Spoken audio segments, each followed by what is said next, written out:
Right guys, how's it going? We're back again. So today we have the lovely Garrett Power. We are not in Rogers today, but of course we're filming the intro inside here because wouldn't really want to be breaking into the man's house and recording all this stuff. But I hope you enjoy, guys. So let us know how you feel about it down in the comments. And without further ado, let's crack on. Mr. Power, would you just like to tell us what's your name and when and where you were born? Garrett Power, Garrett Anthony Power. I was born in Waterford City there, lived in Ferrybank, South Kilkenny, went to national school there and spent a lot of my time in Wexford, and then went to boarding school in Kilkenny City, and after that then went to Dublin to university. And what was it like growing up in Waterford, in Kilkenny? Oh, it was great. There's a boys' national school in Ferrybank I went to, just 3-teacher school, and again it was very good. It's a good school, excellent school. You went in the morning, you were doing Irish and you were all out in a big row, and you were asked trio parts Iver Ulred and Breher so and so in Irish, and if you missed it you got a slap on the hand, you brought your hand and they went around and everyone got slaps and some didn't. But it was only, if you went home in those days to your family and said I got 2 slaps in school today, for what, they'd say, and you might get another slap, It was nowadays you can't do that. Of course it was 1984 before they did away with corporal punishment in the schools, And what year would you have been in school then? In primary school? Yeah. Oh, that would be back in the 50s. And I went into secondary school, boarding school in the late 50s, when I was just 18, 17 going on 18. And would that have been in Kilkenny as well? Or? Yeah, that was Kilkenny City, St. Kieran's. That was that all boys school. What was it like being in a all boys school then, back in the 50s? Oh, sure, it was just all the national schools were all boys or all girls too. There were none of them mixed, that was the way things were run at the time, and it was the priests who ran it, and a good few lay pupils or lay teachers as well. But it was a very good school, and again it was strict. You got up at 7 in the morning, and you had mass every morning. Prayers and then mass, and then you had breakfast, and then you went to school, and you had study every evening from 5 o'clock till 7, and then from 8 o'clock to 10. Study every evening. 7 days a week, and you were never allowed out of school, even for, if you had to have a haircut, a barber came in every so often to do haircuts. Or, really? Oh yeah, we were never allowed outside school, Boarding was boarding. You went home for Christmas, Yeah, I went from there then to St. Pat's in Dublin, Drumcondra. I qualified as a primary school teacher. I went to university and qualified as a secondary school teacher. I taught for 1 year in Ballyfermot, Dublin. I taught for a year in Thomastown, Kilkenny, and I taught for a year in the Presentation Convent in Waterford, teaching Latin and English to Leaving Cert students, girls. It was an all-girls college. That's why I grew the beard. I was only about early 20s at the time, 23 or something, and there was no other male in the whole school. A couple of hundred girls, so there'd be kind of, bumping into you in the corridor and dropping their books and that kind of thing. Yeah. So I had to make myself look a bit older, because I was only around the same age as them, only a few years older, so that's when I grew a beard. Made myself look a bit older, So then I moved, after I got married, and I moved down to Kenmare here in 1971. That's 54 years ago now, nearly. And myself and Mary, my wife, that's her there. See her in the pictures there. That's our wedding photo there, you see it on the left up high. And we moved down here then, and I was teaching for a couple of years in Holy Cross College. That was an amazing school because it was co-education school, and there were very few second level co-educational schools in the country. We had no uniform, no fees. It was Holy Cross then, it's changed now because they amalgamated with the vocational school. But it was the nuns, the Poor Clare order ran it, and I was appointed principal then. I was still only 29 when I was made principal or whatever it is. But it was a very good school. There were boys and girls were just treated the very same, like, you know, no uniforms, no fees. We had a book scheme back in the 70s where they got all their books like for a year, and you brought them back after the year and got them again, or you got them for 2 years for leaving cert and that sort of thing. You paid so much for it, and that's it, just hired out, you know. And yep, I retired from Holy Cross College in 2001. I could have stayed on longer, but yeah, I had been there long enough, and I'd been principal for headmaster, not principal.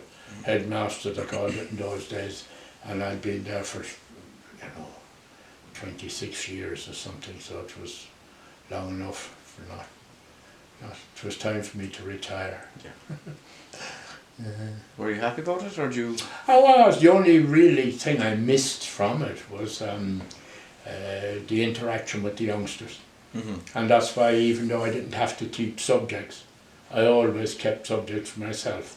I always kept leaving cert English, so that I'd have 4 classes a week or whatever, and I also taught religion to leaving certs, the pupils, boys and girls, class mixed. But you see, I studied philosophy when I was in university, English and philosophy, so I was very interested in ethics and behaviour and all that, and that was the kind of religion class we had. Like, actually, one of the only places in Europe where philosophy is a common subject is France.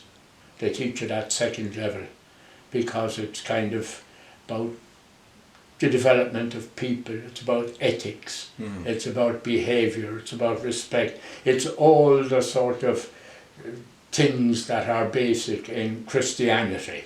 Yeah. But it's not religion, it's not because God said it or this, that it's a human belief in a proper way of life, an ethical way to live, you know, respect for others and respect for yourself. And that's the attitude we had in the school too.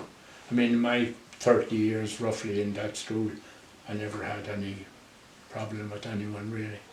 You know, there's no fellow, I had lots of people from Kilgarvan came to school to me, including the Rogers and all these people that but I never had trouble with anyone, like, you know, from the schools. They were excellent, like, but then again it was a different era, a different world.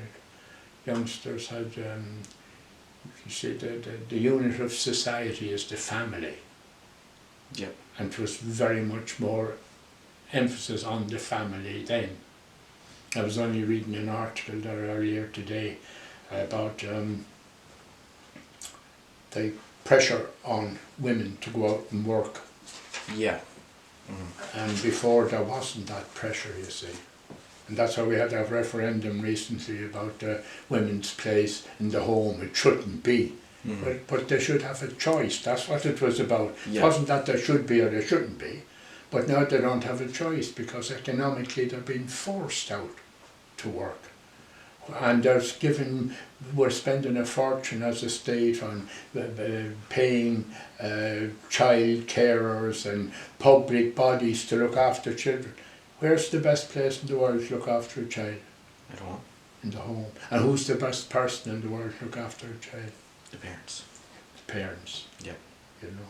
And I mean, if you have a proper family unit, you have better society. Part of that as well, I'd say though, is that nowadays it's very, very hard to be kind of only have one person in the home that has an income, because everything is just so much more expensive as well. So if mom and dad are both working. When they took a one time, the tax system was such that if one of them was working at home, you didn't pay only very little tax. So is that you were able, now you have people working in shops and in pubs and in various places, and they're not earning enough even to pay the childminder. So in one sense, like, they're just worse off. And give women a choice. The last time they asked them, 78% of women said they would prefer if they could afford to. And some of them, even though they might have very good jobs in that, they give it up and opt out while the children are young. Yeah. And they go back working then when the children are kind of reared again. But you see, it's not about what's right or wrong in a sense. It's that at least they should be given a choice. Yeah. They shouldn't be forced economically to have to go out and work, you know, between mortgages and all the rest of it. And I would say they individualised the tax system. It wasn't before. I mean, if a man were out working, or a woman, which was mostly men, were out working, they got an allowance for their wife who was looking after the children. So that's all gone. Now it's equality in tax. They individualise the tax system. Just going back to the teaching as well, how did you end up deciding to become a teacher? When I finished school, my time in secondary school, I could have gone, did anything. I could have gone into medicine. The points, that time the point system, I could have. But I loved teaching. I liked interacting and dealing with the pupils. And that's what I liked about it. Like, you know, I found it's a peculiar job in the sense that it's a very satisfying job, and you have you have a decent salary, but you also have short hours. You have a lot of time off. It's very good. You have a 20 to 22 hour week, and then you have 4.5 months holidays in the year where you're fully paid. You know, and then you can go and do various things. I mean, I have a grandson now and he's studying music and maths, but he loves music, but he really wants to be and I said to him, go and do your maths, become a maths teacher, and you can play music every night, or every weekend, and you can go to London and play music for a month in the summer or 2 months, or you can do whatever. You'll have the holidays and the time. And I made a joke then. I said to him, when you're earning more than you two, then you can give up teaching the maths. So we'll see. But it is, but on the other hand then, it's a very, very difficult job. If you're not suited and you don't like it, Yeah. you should get out, because it's, you know, you need to have the right approach and the right attitude. Yeah. And over the kind of 2.5 decades you were teaching as the headmaster, Yeah. would you say that over time you saw a difference in the pupils that were coming in? Did they act differently, or? Probably. I would say the change that I noticed most was the parental attitude to the school, in a sense like there was great respect for teachers, and they got and if a teacher advised a parent about oh, your son is he could do better or something or other, they would accept it, because they accepted that what the teacher wanted was what was best for the child. But that's kind of now, you know, you have to be careful now. People get if you say, oh, he could do more, he's lazy, or he's not gonna, you'd be insulting them nearly or something. They have a different approach, you know. Would you say that's more of a lack of respect from teachers to parents, or more of just parents being more protective of their children these days? I'd say it mightn't even be protectiveness, it might be parents who see advice like that as criticism of their children. In other words, they don't see it that the way it should be intended, like, you know, there's more kind of maybe protectiveness, but maybe just being overprotective, not seeing that what you're being given is advice for the child's sake, you know. Sometimes, like, to be told your child is a bit of a problem or something is a good thing. Yeah. You know. And just going back to yourself as well, what other jobs would you have worked before you got into the teaching? Well, I never done anything before. Well, I worked on the farm. I did most farm work when I was young. I was driving the tractor and even working with horses. And in the old-fashioned time, before they even had tractors on farms, everything was done by hand. And I had uncles who were farmers, and I worked as a child. Hard work, did a lot of it over. But then when I was in university, I got summer jobs. Like one summer, as I was saying, I worked in Waterford Crystal, doing the glass making, and I enjoyed that, and there was very good pay. What was that like? That was good. Like, I mean, we worked as a group, producing different glasses or different bowls or whatever, and then you got good pay, and then you got the group that worked, let's say, on a special type of wine glass. They got so much then at the end of the month for every wine glass that they produced, like, so the whole group then got a little bonus divided between them, like, for doing so many glasses and that kind of thing. So it was an incentive to make them work harder and do better and that, you know, on top of their wages, you know. So I did that for a summer, and I worked another summer as a driving instructor with Waterford School of Motoring. Oh yeah? Yeah. And then I worked in London a couple of summers when I was in university. I worked as a high-rise scaffolder on a building outside London one time, doing the scaffolding, a 14-storey development, a health centre. We were building that, and a clinic or something. And another summer I worked as a security officer in a big television factory where they were making televisions. I was working in the night time, just being security man, like, you know. That was a lovely job because I could read all night and sit around and do nothing, and just, you know, start work at 8 in the night and finish at 7 in the morning or something, or 8 in the morning, you know. It was nice. How many days a week would you have been doing that then? 5. 5? It's a bit of a loaded question now, but over the last couple of years, there's kind of a distinct decline in the amount of, let's say, Christianity and Catholicism being practiced in school. Going from when you were growing up in school and your teachers being the priests and the nuns, versus now today where, you know, most children, their communion and their confirmation in school is optional. Would you say that's better or worse? There's a lot of misinformation about, we'll say, convent schools and Christian Brothers or De La Salle Brothers or that sort of thing, you know. They did an enormous amount of good, but of course then there were some abusers. A couple of bad actors, yeah. And bad, but that's the case. There are bad fathers too. Like, it doesn't mean all fathers are abusers, like, or whatever, or mothers, or what. But there was a bit of an overemphasis on religion, whereas there should be more emphasis on the good things about Christianity that are not just based on Catholicism as such. I mean, as I said before, love your neighbour as yourself is a very good philosophy. If you have 2 coats and a neighbour has none, you to give him one is very good teaching. Yeah. Even though it's in religion, it's not based in religion, it's based on humanitarianism, like, and you know, it's a philosophy of life that's very, very good.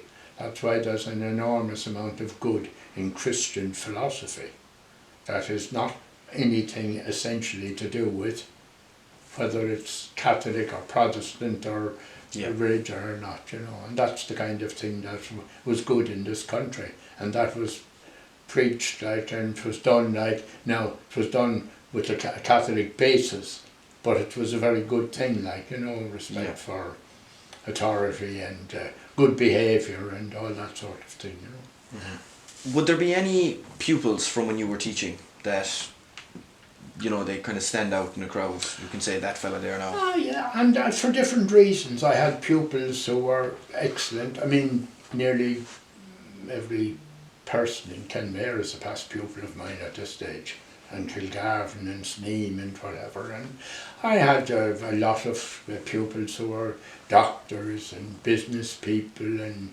around town, and have done, you know, Anna McPartland is a writer, she's a number of books written and whatever, and there's a whole load of past pupils. Who was a past pupil of mine who was head of BP in Europe there until last year. What was his name? I'm not great on names. Looney, Bernard Looney. Mm-hmm. He was there now, and he's taken over some other big job now. But a lot of them did very well. Like, you know, there were that time. You see, there was an advantage in Kerry in this sense, or in the west of Ireland.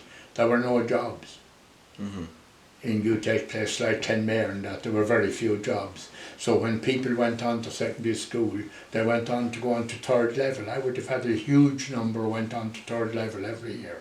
Now whether that was on to nursing or teaching or university or in various jobs, because it wasn't like there was a much higher percentage went on to university from schools like here or in the west of Ireland in comparison to, we say, Wexford or Dublin, because they had factories and jobs to go into, and they didn't have too many here, like, you know. Mm-hmm. Although we did have a couple of factories way back here, like, but they were small.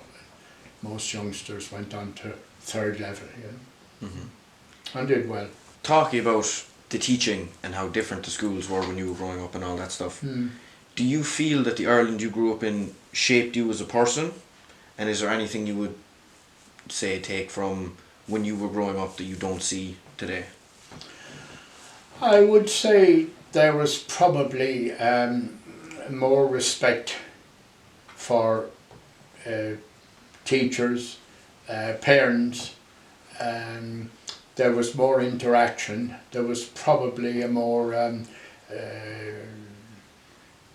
better social interaction between people. I was listening there recently on television to one of the girls' schools over in the east of the country where they have banned phones. And secondary school, an all-girls school, and they interviewed the girls about 2 months after the phones were all banned, and they were delighted. They couldn't believe the change there was in their lives. They were all chatting in the corridors and after school and during the breaks and all the rest of it. Whereas up to then, no one was talking to anyone because they were always on their phone. Yeah. Or wherever, like, or watching something or playing some game or doing something. Like, I mean, I've seen youngsters even now in latter years, relatives even, watching a match on television. They're not watching the match at all. They're on their phone watching the match. And something happens to go, oh yeah, no, I didn't see that. I mean, I remember myself and my wife one morning in the hotel, I forget where we were, coming down to breakfast, and there was a family next to us, a husband and wife and 3 teenagers. And the 5 of them, over about roughly an hour, never spoke to one another. All 5 of them are on their phone all the time. I mean, that's not right. It's unnatural. And it's not good. It has made quite a bit of a change in schools even in that, you know. That's why I would be in favour of banning them. Yeah. The first ones that were brought in my time before I retired, I remember one day 2 girls had phones, and I took them from them into my office, and I said, you collect them at 4 o'clock now when you go home, but if you bring them back into school again, you won't get them back. So keep them away from school. I would agree with banning them from schools. Yeah. And I think that, again, the parents are the people who should be doing that, not the teachers. Yeah. That's up to parents. You know. To nowadays, parents are too inclined to pass the burden on to schools, like, you know, that kind of thing. I can remember Mrs. Spillane out in Spillane's pub She was a lovely lady one time when she was running it, saying to me one day, I was out there with my wife and a couple of grandchildren on my own, and there was a woman in there with a few kids, and the children were running in behind the bar and taking things off the shelf. There's a shop there as well as a pub in Spillane. And when they were gone, we were the only ones there. Mrs. Spillane said to me, "Did you see that woman?" What she said to me, "It's shocking, isn't it? The teachers are useless nowadays in the schools." In other words, the teachers are not teaching them properly to behave. Even though she was with them in the thing, and she was allowing them running behind the bar and do it. So in other words, there's a lot of that kind of... Yeah, you'd see a lot of that sentiment now as well. Yeah. Kind of, if you'd go to a restaurant or anything, Yeah. you'd see like a family of 5 and all 3 of the kids have iPads and everything Oh, up in they front have, of them, yeah, and yeah. you know, they wouldn't even really be talking. No. So then when they don't have the iPads, they're not entertained, so No. they start running around like Oh, monkeys. yeah. I was going to ask you as well, what do you think would be the most significant change you've witnessed in your lifetime? But really it's the phones, is it? Well, it's part of it, definitely. Yeah. Mhm. It is part of it. Like, you know, it's sort of, you see someone in the town even, or walking in the countryside, and they have earplugs in and they're looking at their phone. I mean, they're missing out on appreciating sounds in nature or society, or even in the town when they're walking around, they're on their phone. You know, and I think it's a bad habit. So would you say that the most significant change between your generation and the newer one coming up would be the heavy reliance on technology? It probably is. Yeah, Mhm. it makes a big difference, all right. Like, you know, it does, and it's going to disrupt and affect the levels of performance in schools too, because they're using technology to do essays, and they interpret stuff and books, and they don't read a book anymore. It's a synopsis of it, like that they get on through technology and that, you know. Or, To play devil's advocate now, I'd say it does have its benefits in some places, because let's say, for example, if you're dyslexic and you struggle reading a lot, yeah. a huge thing now would be that you just pop on an audiobook and then you read along while someone's reading it to you. Just like anything, there was a great advantage in having to do things with your hands a lot of the time in the farm, but then there was a huge advantage when they had tractors and they had machinery. I mean, that's useful, but it's in other words, be used properly. Yeah. That's the way. Everything's good in moderation. Yes, indeed. Yeah. And to use it and to know how to use it, like, you know. I mean, I'm not saying phones should be completely banned, or course they shouldn't, or computers, or all the modern technology, of course, like, and the whole, you know, AI stuff. It's very useful now, but it shouldn't be allowed to take over and rule your lives. You should have kids should also have interaction amongst themselves and go out and play in the afternoons and the evenings. And that they shouldn't be just stuck on their phone. Coming out of the school now and they're looking at their phones, or even talking to one another. Yeah. I'd say that problem's only going to get worse as well. Yeah. With just young people staring at their phones all the time, because I'm guilty of it as well. Like. Oh yeah. Do you know? Oh yeah. Well, you see, it as an addiction. Yeah. But even with all the little toddlers, and they all have an iPad or a phone or something, so then it only gets worse as they get older. Then. That's true. Yeah. They're completely hooked on it from the start now. That you'll see them now at, as you said, like at 4 and 5 years of age now on their phones. This is a bit of a loaded question now as well. So, would there be any aspect of Ireland from when you were younger that you would like to preserve for the younger generation? Say, this sense of community, or you were saying earlier there's kind of a lack of respect for really adults now, like, you know, in general, teachers, parents, all that.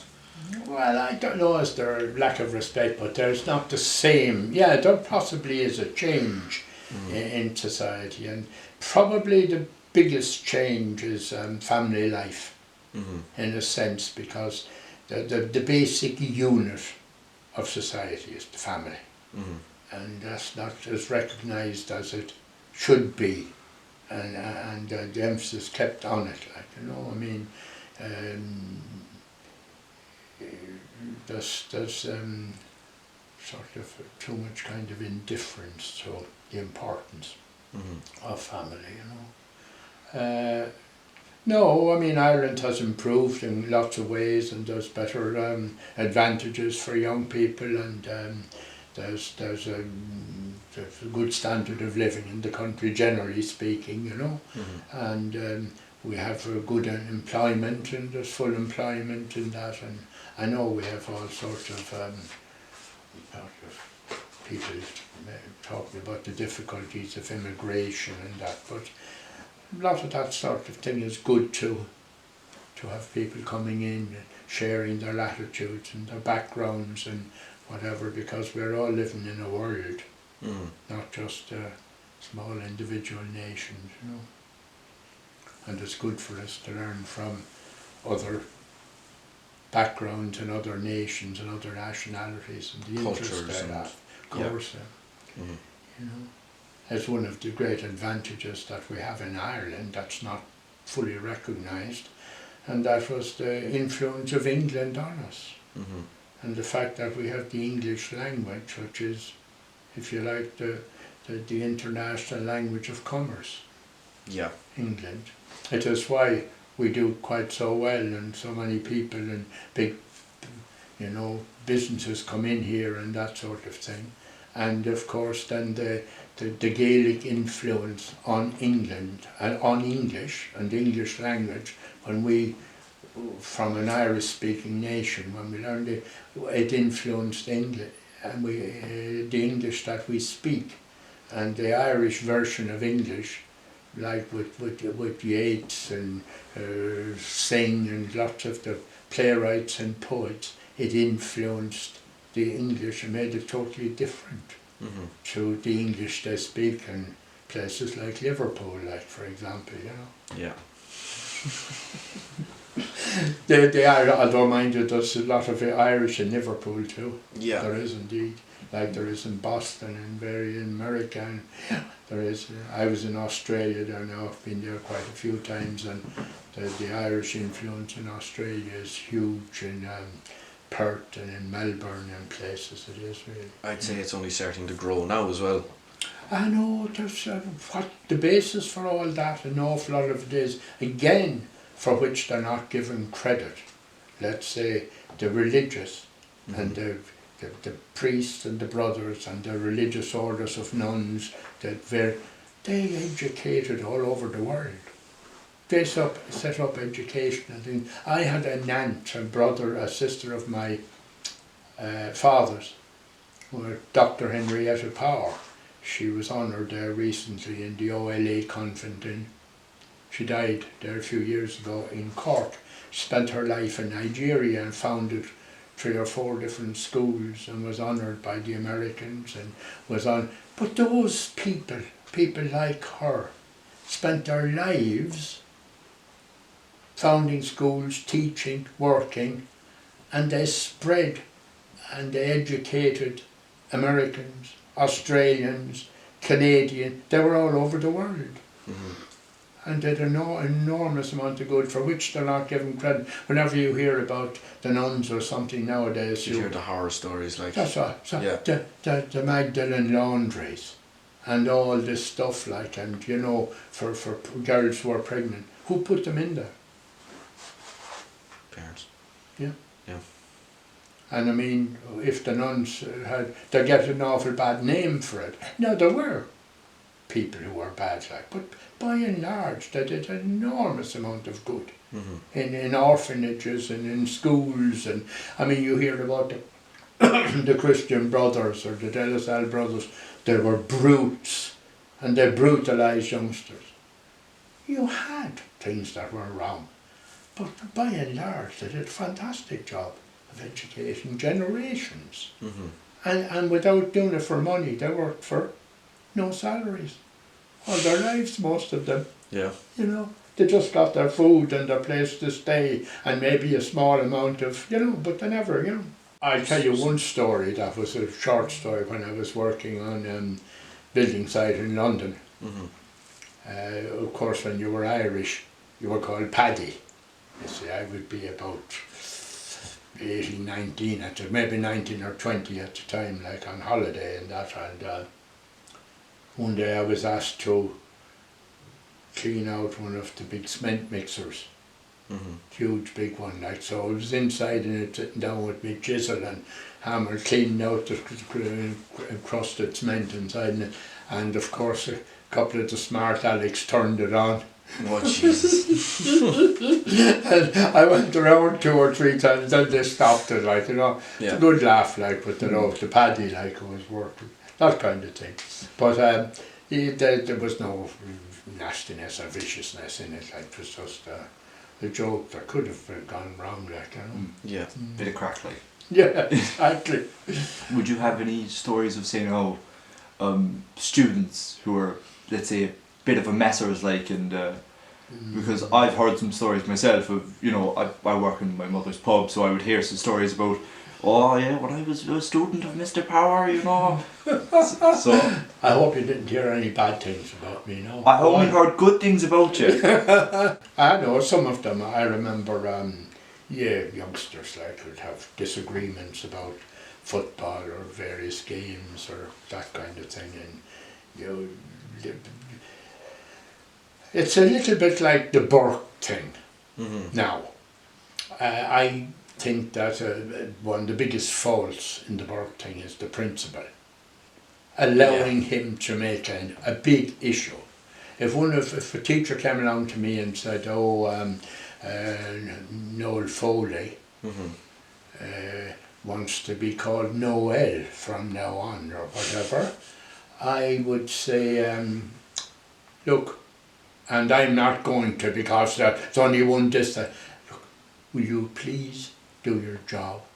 Will you teach the person the subject? Go back and teach them the Latin or whatever you're teaching them, maths or whatever, and forget about him being called Noel or Noel and just call him Foley. And say, go and do, and respect him and let him respect you, and don't be trying to make a big issue over it. Instead of calling a board meeting and suspension and then on to, Christ, going on for 2 or 3 years now. Hundreds of thousands it's costing. Just to clarify there as well for the camera, it's Enoch Burke you're talking about. Yes. Yeah. You know, the one that, the big case going on at the moment, like. Yeah. Fellow was outside the school up in the Midlands. So what's the name of the school? I don't know after that. Yeah, that's why he was in jail. He's been in jail for 2 years on and off now over it. You know?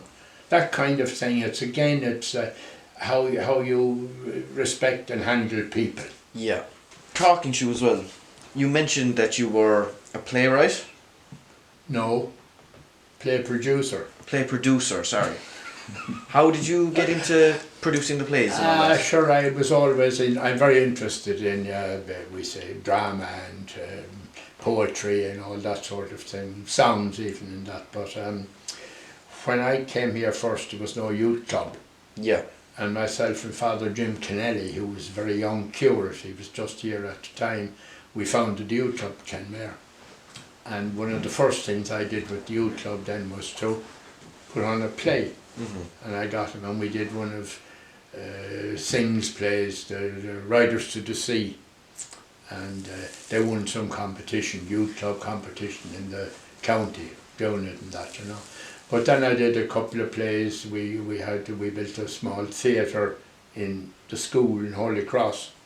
It's the place there where they do the lunches and that now. Oh, the canteen. Canteen. Yeah. That was, we built that. That was theatre. And for a number of years I did plays in there with people from outside and that, and we did them in the school. We a very funny thing happened actually the first time I did the Righteous or Bold, the one my mother was in. your mother was in. It was done in there, and that theatre used to seat about 120 or so. And the statue we had, she picks up the statue of the Blessed Virgin, the possessed girl, and smashes it on the floor. But the first time we did it, we didn't have a statue that would smash. and the statue hit the ground and flew off the thing and hit one of the nuns. We had nuns from the convent, they had one of the cons at the time, in the front row. Yeah. Was it so good? That was very upsetting. It was, you know. But then we got, that's how Jerry McCarthy, the dentist, got involved, because we got him to make statues in a mould that would go into pieces, break up when they hit the floor. Yeah. You know, so that's when, you know, you saw her during the play, when she pick up a statue and smash it, like, you know, It was very dramatic. It was very good, actually. Oh yeah. Yeah. So there were a number of plays I did, and I did the Field, and I did the Sive, and I did a good few plays over the years. Inspector Calls, and I have them, but they're all on video, like most of them, you know, and I have them in the theatre. And there was other plays, other people, and I got people involved, but I would love to see young people become involved in drama, because it's very important.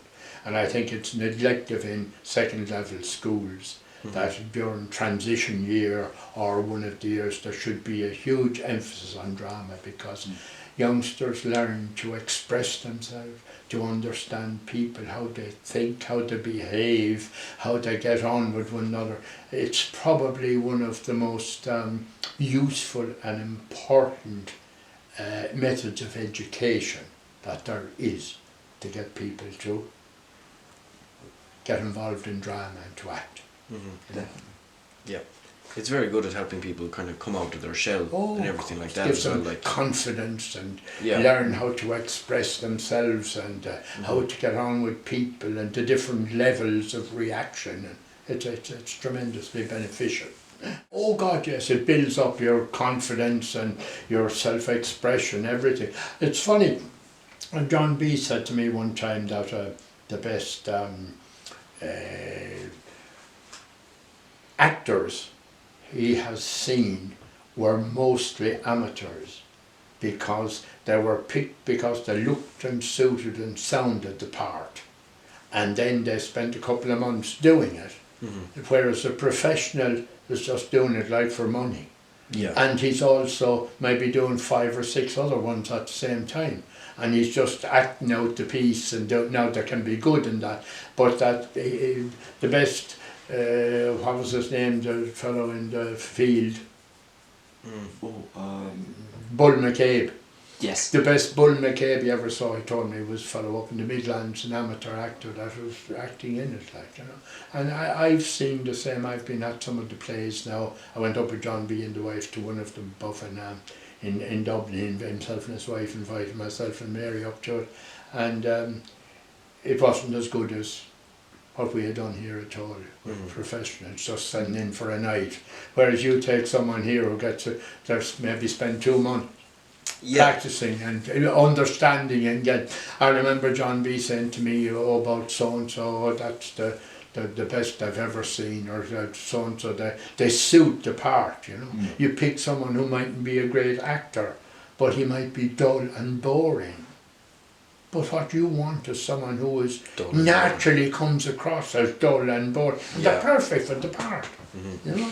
I'd say on an amateur level as well, people are just doing it for, say, fun or something like that. So there's a lot more passion goes into it. Like. And they put a lot more time and effort and everything into it. Like, you know? Yeah. I mean, I've had people who are in plays over years. I'm doing plays for 40 years now nearly. I've had people up here like for hours inside in the room, or when I was in the other house, and doing their part, getting to do it. Like Bobby Hanley now, for example, who won the Lansdowne, did the bishop for me, and I had him up here doing, practicing this role as the bishop and coming in like, and then we changed it completely to him. That was in the Field, because we had the bishop not come out on the stage at all. We had the bishop enter from the back of the theatre, who came up, and we put out all the lights, and we drew the curtains, and they brought out a podium in front of the curtain, and then the bishop came in the back door, and they played church music, and the light came shone on him, and everyone stood up, and he came up and he blessed them all as he walked up through the crowd, went up onto the podium, took off his hat, his bishop's hat, and all. I still have his bishop's hat there, and took it off and gave his sermon, and did it and all the rest of it, and then blessed them, put on the thing and went down through the crowd again and blessed them. They all stood up again. He blessed them all as he left them, whatever. So it was a different entry, a whole different thing in the bishop, like, you know, and more effective. May I ask? I've seen one of the plays, the one his mother was in. The studio kind of the backdrop and everything. Yeah. They were very well done. Yeah. I was wondering, do you have Yup. any? Sorry. Yup, done. He's the fellow who does that. He did that for me actually. He fixed up that for me a bit. Or no, not that one. The other one, the table inside. He lives up there. He's a Dutch fellow. His son is as famous now for he designed the Park Hotel, the bar in it. Yup, done. His son. And the Mickey Ned's son works over in London with him as well, I think. The design stuff, and he does all that. He does the background. When I did a play some years ago, an Inspector Calls, it's an excellent play. It's done every year over in London, the West End. But the whole setting is a very, very posh English sitting room, you know, parlour. And he did it for me. And I remember we did it one summer. We put it on in the autumn, or put it on in February, and then revised it and put it on for a weekend, 2 weekends. And there were a lot of foreigners, travellers who came in, English people. They couldn't believe the background, the stage. It was so good. They said, my God, I never, you know, the table, he had it all perfect. Finishing up now, is there any final words of wisdom you would like to give to the younger generation? Bit of a loaded one there now. Isn't it though, really? Sure, I don't know.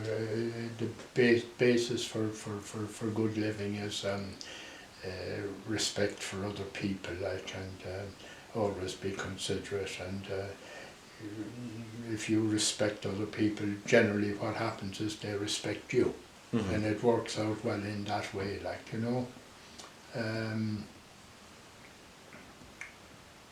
One of the things that I regret in the development of life, I regret actually the losing of the depth of knowledge that doing subjects like Latin and Greek, they were of such value in schools, and they're gone now nearly all. When you consider like so much of biology and so much of philosophy and so much of modern English and all these things were based on Greek and Latin, and now we've forgotten them, so they don't have all that, you know. I mean, when I think of it, like, take a word like theology. Theos is Greek for God. Logos is word. Ology, all the ologies.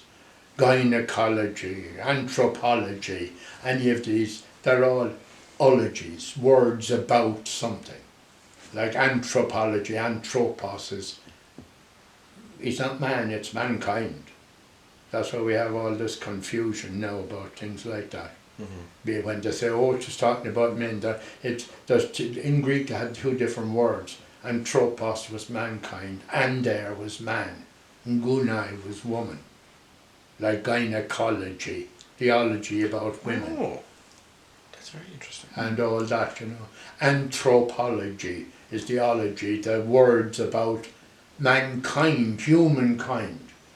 So when they say in the like Christ, when they say in the thing they change from man, they don't mean man, they mean mankind. So it has covered women and men, like, you know.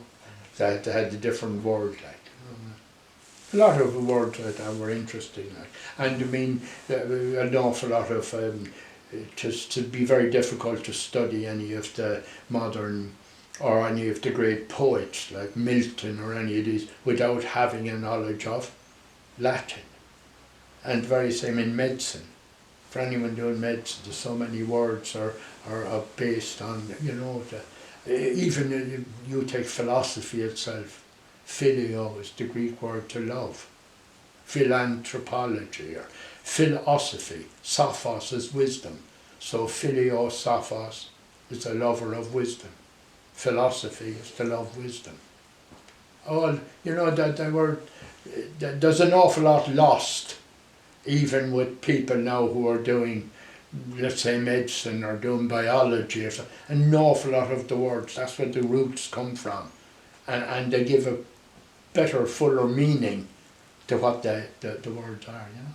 But anyway, that's only one of the hang-ups I have. When they gave up Latin in the Mass. When I was a youngster, a child, I was on the altar. Did any of you ever be servers? I was, yeah. I wasn't, no. You were, were you? I was. Well, when I was a server on the altar, you see, it was always, you know, Introvivo ad altare Dei Deum qui letificat Juventutem mea. Everything was in Latin. Latin. Mm-hmm. Actually, every morning for school, in the national school I was in, for the morning prayers in the school, we sang the Salve Regina. Salve Regina Mater Misericordia. To the air of course. Well, a song was based on it, a very famous song, Don't Cry for Me Argentina. It's based on Salve Regina Mater Misericordia. It's an ancient Latin hymn. And don't cry for me Argentina, the truth is I have a love. And I was actually in Kelly's Hotel in Rosslare one night with a group. We were having a meeting. There was a German family next to us, and they were talking about the Argentinian song. And I said to him, you know, I said, that's based on Latin hymn, Salve Regina. What, he said? Yeah, you know, it's not this. Yeah, I said, no, it's also, that's the area, but do you know what? He said, I said, I do. We used to sing it every morning at national school when I was a child. But could you sing it for us? He said, you must be joking. I said, just I'll buy a drink, he said, for everyone in the thing if you do. So I sang the Salve Regina and we all got drink. Not bad. I have to learn what Yeah. Well, that's one of the things that I would like to, it's a pity it was. I taught Latin, you see, taught Latin here for a while. Actually, one of the fellows that was very good at Latin, he's dead now, God be good to him, was, his father was the television expert. Hingwan, Carl Hingwan. His son, he was killed tragically in a car accident. I wouldn't know, no. Yeah. He's the Hingwan's, his sister is still living down here. He had a computer, he had a television shop, and he worked for some years for John R. McCarthy doing the televisions when he was hiring them out and selling them, you know. Your mother know him now. Probably, yeah. Yeah. During school. Great. Maybe just how would you like to be remembered? That'd be a good one. If you asked. Right. It's a bit grim, no?